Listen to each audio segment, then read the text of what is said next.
So here's the trillion-dollar question. How can the domestic production of natural gas be used abroad and affect international politics? And more importantly, how will it affect our economy here at home? For the next few minutes, we'll discuss. Hello, everyone, and welcome to Comcast Newsmakers. I'm Robert Trainum, and I'm joined by Congressman Pete Olson, Republican from Texas. Congressman, welcome to the program. Hi, Robert. Thanks for having me. It's always good to see you. Let's talk a little politics here and a little bit of energy here. What we know over in Russia is that Europe is really dependent on natural gas coming from Russia.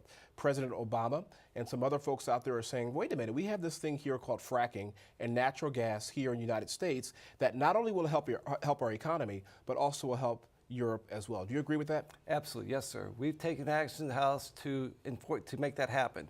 We've passed a bill to expedite the permitting process so we get liquefied natural gas from America to overseas. And so much to Ukraine, that's going to happen in the future. But as you know, Russia's responded already.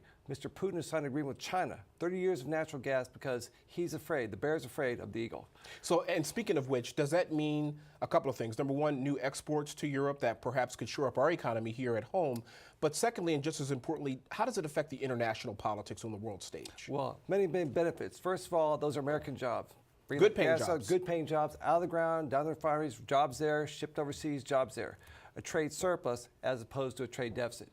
And develop relationships with countries we like us, like Ukraine, like India. And it changes the whole demographics of that world. I mean, Mr. Putin, as you mentioned, has a stranglehold on Europe because he has their gas. We can change that if we get out there and produce our gas and export overseas. Congressman, I think the viewer at home is probably saying, I don't understand this. In other words, will this affect my gas prices here at home? Will this affect my ability to be able to find really inexpensive gasoline and petroleum and kerosene and so forth? Does it affect Americans here at home? We're talking about liquefied natural gas. Right. That's gas that goes to generating power and generating heat. We're talking about gasoline, a little different issue. But in terms of liquefied natural gas, prices will go up minusculely. But the bottom line is it'll be much more competitive. We'll probably half the price of Russian gas or gutter gas.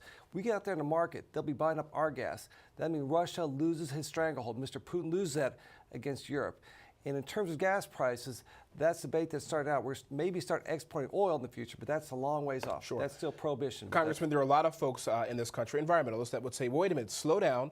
We have to be respectful of the environment. We have to make sure that we're doing this in a responsible way. And so the question becomes is, do we have the policies in place not only to shore up our economy, not only to provide good paying jobs, but also being respectful of the environment as well? We do. First of all, Robert, the myth is that this process called hydraulic fracturing has contaminated drinking water. That has never, ever happened in America. And the other thing I want to point out is the states are doing a great job regulating these operations. We should not intercede because they're making clean gas, doing it in a clean way, and let's export that overseas. Get some more friends, reduce our trade deficit, and create good-paying American jobs. Congressman, are you optimistic that this could happen, meaning these good-paying jobs being created sometime this year in 2014, or do you think this is really a 2 to 5 year process? The first LNG export plant is being built right on our border with Texas. It's called Cheniere. It's Sabine Pass. That'll be up and running in 2015. There's probably 7 or 8 down the line coming up online after that. But as I mentioned, Russia already knows they got big problems. America, the eagle, is going to get in the market, and the big bear is afraid.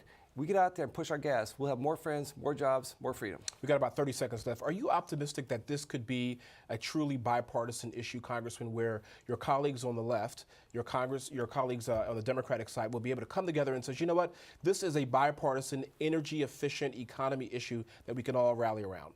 All these 7 plants have been proposed and approved by Barack Obama. So it is a bipartisan issue. We're trying to help him expedite these processes.